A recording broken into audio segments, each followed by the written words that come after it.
Welcome to the place where shadows whisper and nightmares breathe. You're listening to Night Stories, the channel that brings your darkest fears to life. True dark web tales, sickening red room stories.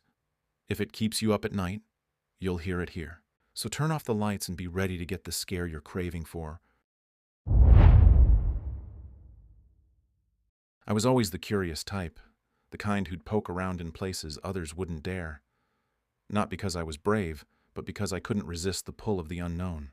It started innocently enough, scrolling through forums late at night, chasing rabbit holes on the internet. I'd heard whispers about the dark web, that shadowy corner of the digital world where secrets fester like mold in a forgotten basement.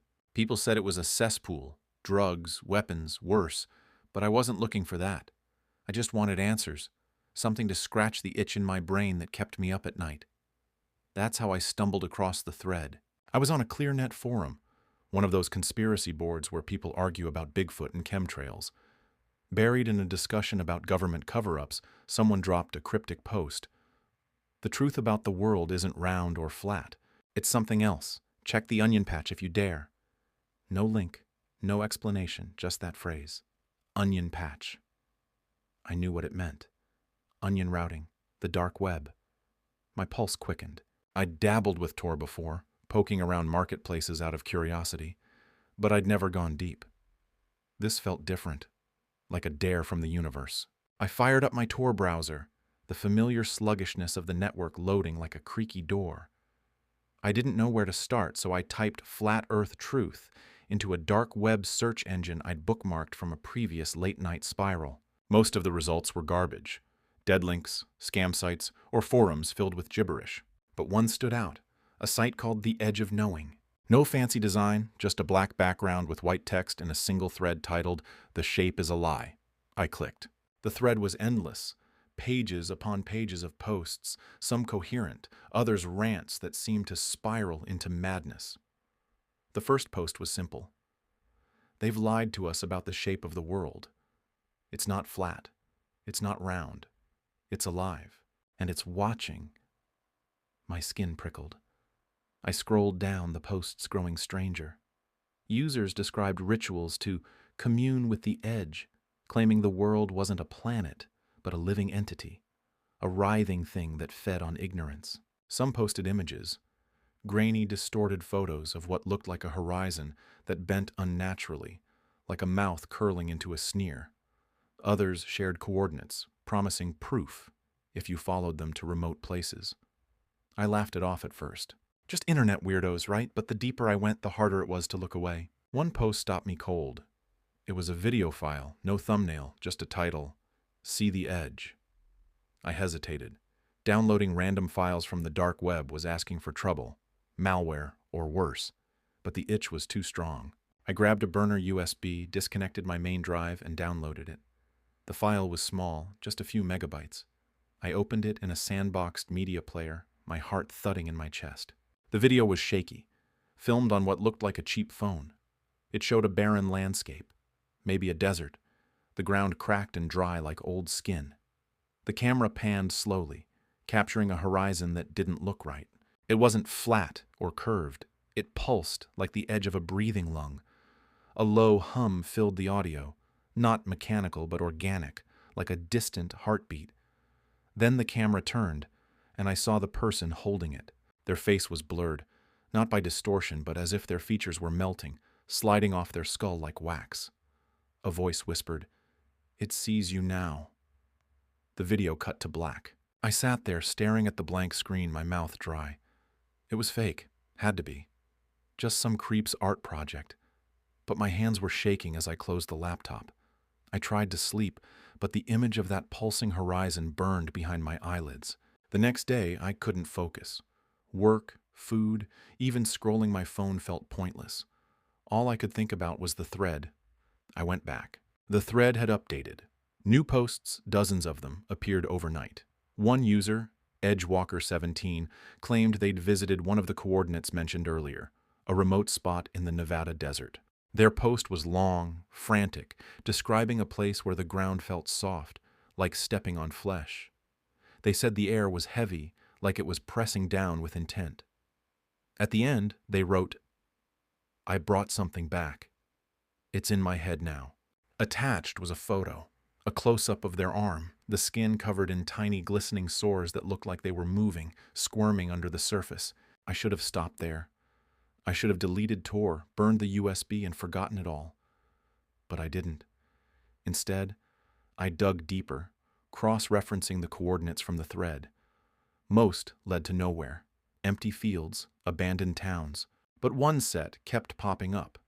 39.0144, 119.7521, a patch of desert in Nevada not far from some ghost town nobody cared about. The thread was obsessed with it, users claiming it was a thin spot where the world's true nature could be seen. Some said they'd gone and never returned. Others said they came back changed. I don't know why I decided to go. Maybe it was the sleepless nights.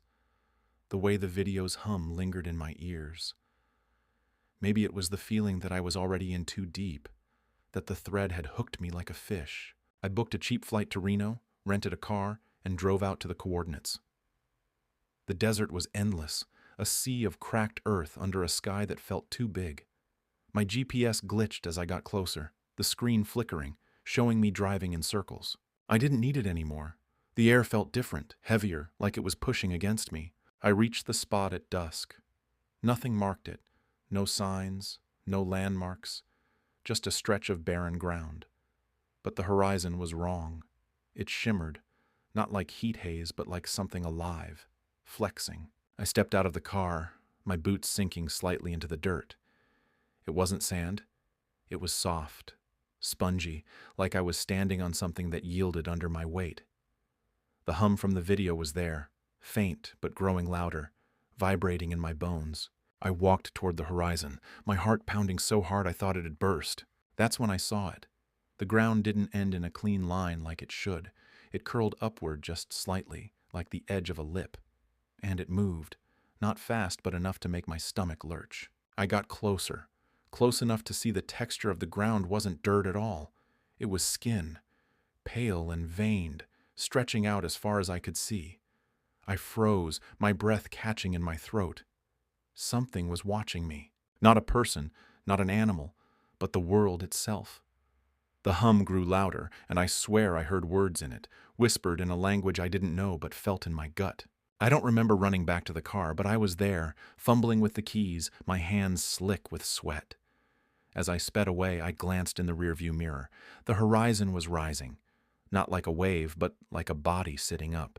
I drove until the gaslight blinked, my mind blank except for the image of that living edge. Back home, I tried to forget. I deleted Tor, smashed the USB, even threw out my laptop. But it didn't matter. The hum followed me. It's in my head now, constant, like a heartbeat that's not mine. At night, I dream of the desert, of that skin-like ground stretching toward me, reaching. Worse, I've started noticing things. The walls in my apartment feel soft when I touch them, like they're breathing. My skin itches, and when I scratch, I find tiny sores, glistening, moving.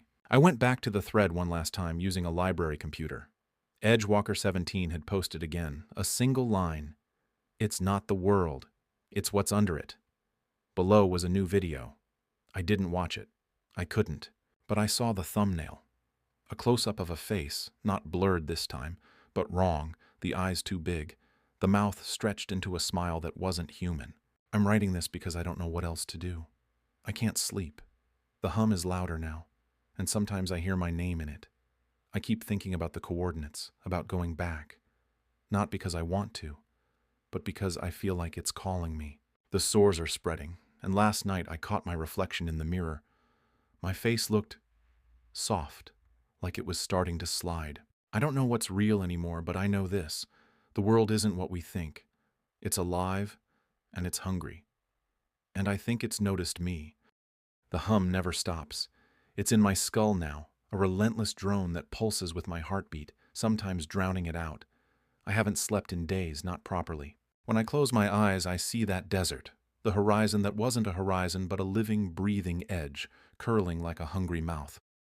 The sores on my skin have spread, tiny, glistening pits that itch and writhe when I'm not looking. I've stopped scratching them. Last time I did, my fingernail came away wet with something that wasn't blood. Something thick, black, and moving. I don't look in mirrors anymore either. My reflection isn't right. The edges of my face blur like it's trying to reshape itself into something else. I thought destroying my laptop and staying offline would help, but it's no use. The thread, that cursed dark web thread, feels like it's followed me into the real world. I've started noticing things in my apartment. The walls, once solid, now feel spongy under my fingertips, like I'm pressing into flesh. At night, I hear creaks that aren't wood settling. They're too rhythmic, too alive. Last night, I woke up to find my bedsheets damp, not with sweat, but with that same black ooze I found under my nails. It was seeping from the mattress, pooling in the creases, like it was trying to crawl toward me. I tried to leave. Packed a bag, booked a bus ticket to anywhere, thinking distance might break whatever hold this thing has. But at the station, I froze. The air felt heavy, like it was pushing me back.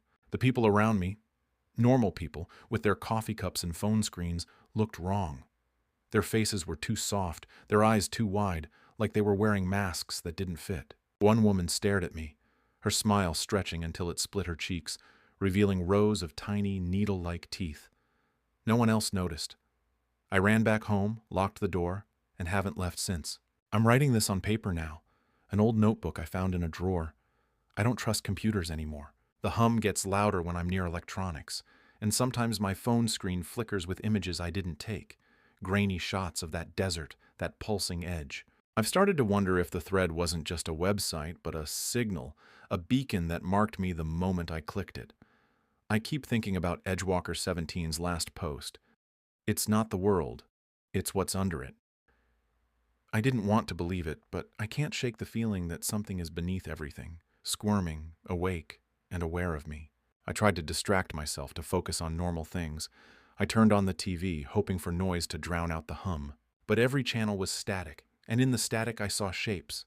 Faces, not human, pressing against the screen like they were trying to push through. I unplugged it, but the static kept playing, the hum weaving through it like a voice. I smashed the TV with a hammer. The glass shattered, and inside, among the wires and circuits, I saw something move. A slick, black tendril, thin as a hair, coiling back into the wreckage. I burned the pieces in the bathtub, but the smoke smelled wrong, like rotting meat. The sores are worse now. They're not just on my arms, but my chest, my legs, my face. I can feel them moving, tiny pulses under my skin, like they're burrowing deeper. I tried cutting one open with a kitchen knife, thinking I could dig it out. The pain was blinding, but what came out wasn't blood or pus. It was that black ooze, thick and alive, pooling on the counter like it was watching me. I swear it formed shapes, tiny ripples that looked like eyes. I poured bleach on it, and it hissed, bubbling into the air like it was screaming. I don't know how long I can keep this up. The apartment feels smaller, like the walls are closing in, breathing. The hum is louder. And now it's not just a sound. It's words, fragmented and guttural, in a language I can't understand but feel in my bones. It's calling me back to the desert, to those coordinates. I don't want to go, but the pull is stronger every day. I dream of it constantly now, not just the horizon, but what's beyond it. A vast, writhing mass, not earth or stone, but flesh, endless and alive, stretching into a darkness that watches back. Yesterday I found something in my notebook, pages I didn't write. They were filled with sketches, crude, jagged drawings of the desert, the edge, and something else. A figure, humanoid but wrong, its limbs too long, its head featureless, except for a gaping mouth. The sketches were in my handwriting, but I don't remember drawing them. At the bottom of one page was a single sentence, "It knows your name."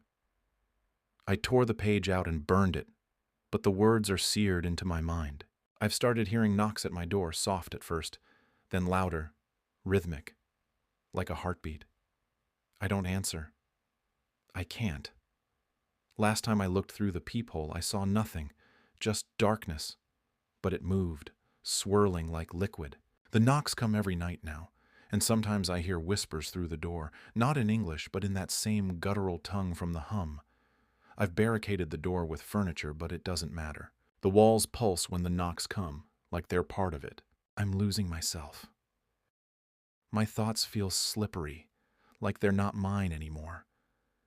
I catch myself staring at the sores, watching them move, and for a moment, I feel calm, like they're part of me, like I'm part of something bigger. It's terrifying, but it's also comforting in a sick way. I shake it off, but it's getting harder to fight. I've stopped eating. Food tastes like ash, and my stomach churns when I try. The sores don't hurt anymore. They feel right, like they belong. I went back to the library today, against every instinct. I needed answers, something to explain what's happening. I used a public computer, avoiding Tor, sticking to the ClearNet. I searched for the coordinates, for anything about the desert. Nothing came up, just generic maps and tourist sites. But when I typed "the edge of knowing" into the search bar, the screen froze. The hum filled my ears, louder than ever, and the monitor flickered, showing that desert again, the horizon pulsing. A message popped up, not a browser window, but raw text on the screen. "You can't leave. It's in you now."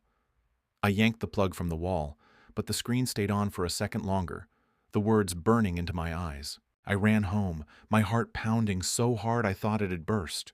The sores are everywhere now, covering half my body. I can feel them connecting, like they're forming a pattern, a map. I looked at one on my arm under a flashlight, and it wasn't just a sore.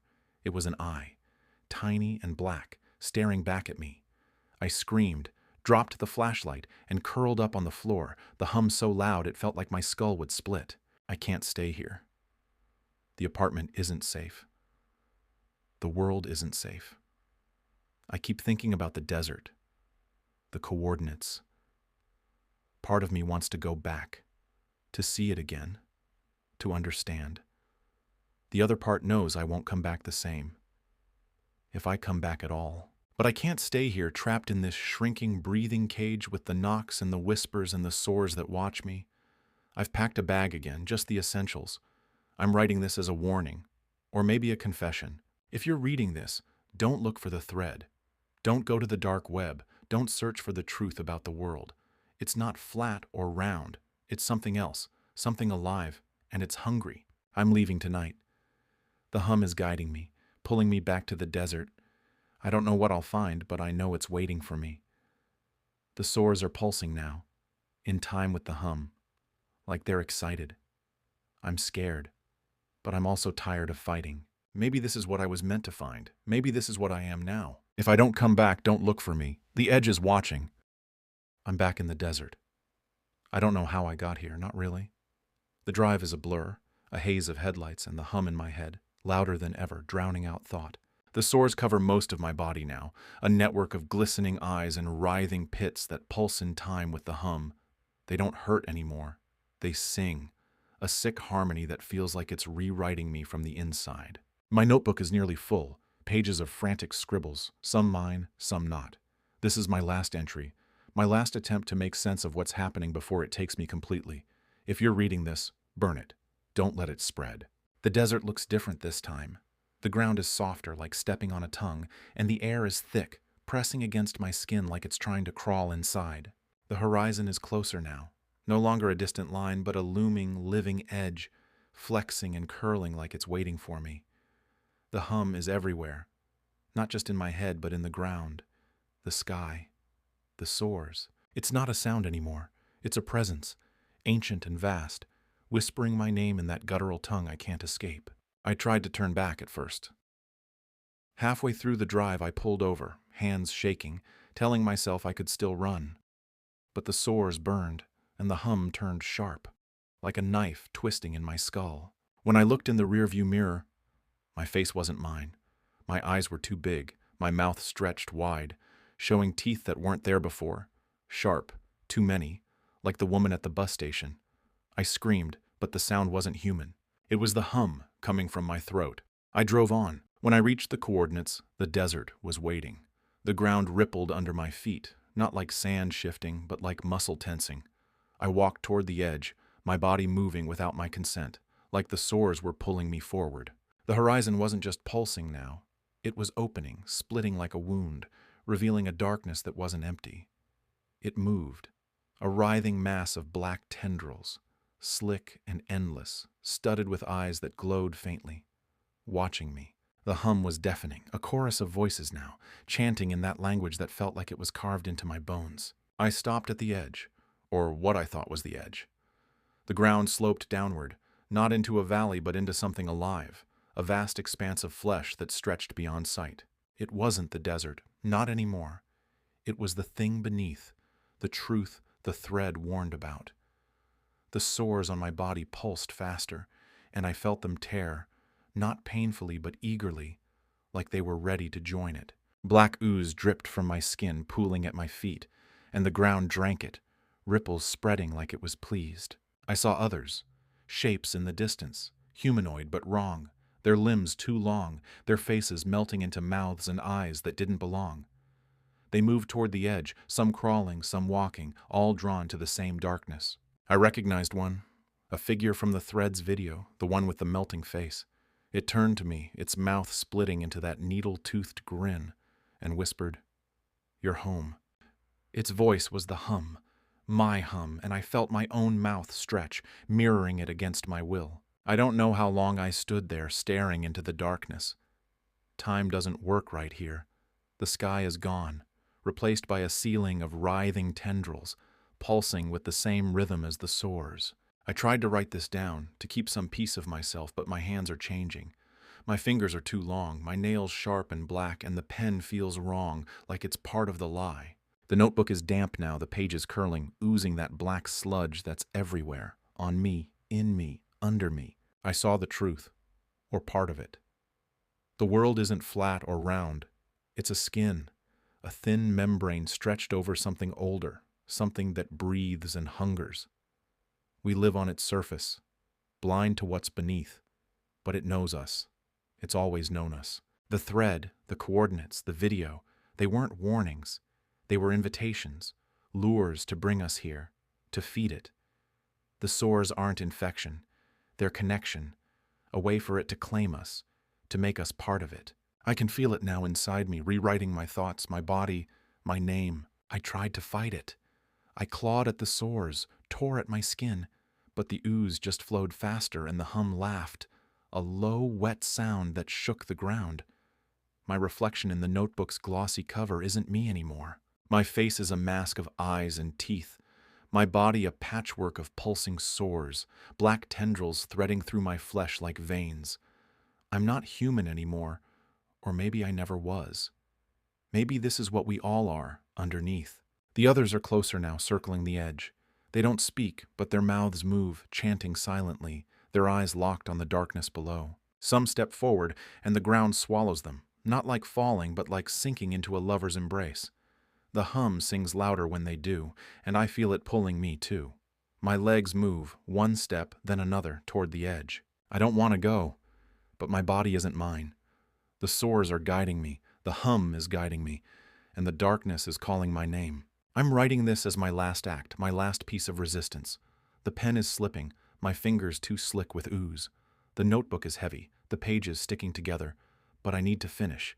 If you find this, don't come here. Don't look for the thread, the coordinates, the truth. It's not a conspiracy. It's a trap. A mouth that's always been open, waiting. The world isn't what you think.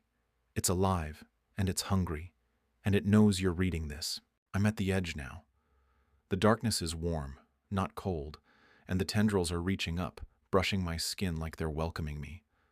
The hum is inside me, louder than my thoughts, and it feels right, like coming home. I don't want to go, but I can't stop. The sores are singing, the eyes in my skin are watching, and the ground is soft, so soft like it's ready to take me. I'm stepping forward. The darkness is opening, and it's beautiful in a way that makes my chest ache. I can see it now, the thing beneath, endless and alive. A god or a monster or both. It knows me. It's always known me. My name is in its voice, my face is in its eyes, and my body is its body now. I'm sorry. I'm sorry I looked. I'm sorry I went deeper. But it's too late. The edge is closing, and I'm part of it now. If you hear the hum, if you see the sores, if you feel the pull, run. Burn this. Forget me. It's watching you too.